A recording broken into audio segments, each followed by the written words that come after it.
আমরা এখন কালীঘাটে মুখ্যমন্ত্রী বাড়ির সামনে দাঁড়িয়ে আছি এবং আমরা বৃষ্টির মধ্যে দাঁড়িয়ে আছি। আমাদেরকে সিনিয়র অফিসিয়ালসরা আসেন প্রথমে কথা বলতে। আমরা তাদেরকে জানাই যে আমরা স্বচ্ছতার দাবিতেই এসেছি।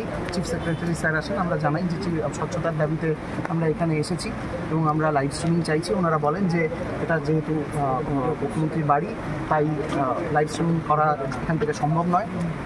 আমরা ওনাদেরকে বলি রিকনসিডার করতে। ওনারা বারবার দফায় দফায় আলোচনা করে আমাদেরকে জানান যে এটা কোনোভাবেই সম্ভব নয়।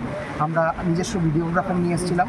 আমাদের ভিডিওগ্রাফারকে আমরা বলি যে ভেতরে নিয়ে যাওয়ার অ্যালাউ করতে এবং ভিডিওগ্রাফির ফুল প্রসেসটা যাতে আমরাও করতে পারি, দ্বিপাক্ষিক একটা যাতে ভিডিওগ্রাফির ব্যবস্থা হয় সেই কথাটা আমরা ওনাদেরকে রিকোয়েস্ট করি। ওনারা আবারও একই কথা ওনারা দফায় দফায় আলোচনা করে জানান যে সেটাও সম্ভব নয়।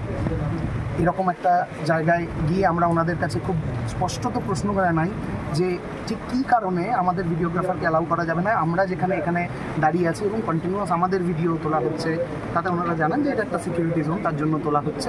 আমরা সে কথাও মেনে নিয়ে তাদেরকে জানাই যে তাহলে তাদের যে ভিডিও ওনারা তুলবেন বলছেন সেই ভিডিওর সমস্ত ভিডিওগ্রাফি প্রসেসের সাথে আমাদের যাতে একজন প্রতিনিধি থাকে, যাতে কোনো রকম কোনো টেকনিক্যাল সমস্যা হলে সে যাতে ব্যাপারটা দেখতে পারে এবং তারপর পুরো মিটিংয়ের শেষে যেন পুরো ভিডিওটি আমাদেরকে হ্যান্ড ওভার করা হয়।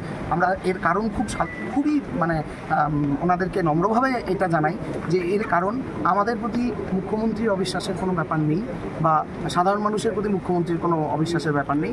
এটা আমাদের প্রতি আমাদের যে ডক্টরি মাস, যারা ডাক্তারি জনতা যারা এখন এই মুহূর্তে স্বাস্থ্য ভবনের সামনে রাস্তায় বসে আছে, তাদের কাছে জবাব দেওয়ার জন্য যে আমরা কী কথা বলেছি এই উত্তরটি অত্যন্ত প্রয়োজন। কিন্তু অত্যন্ত দুঃখের সঙ্গে আমরা দেখছি যে এখনও আমরা অপেক্ষা করছি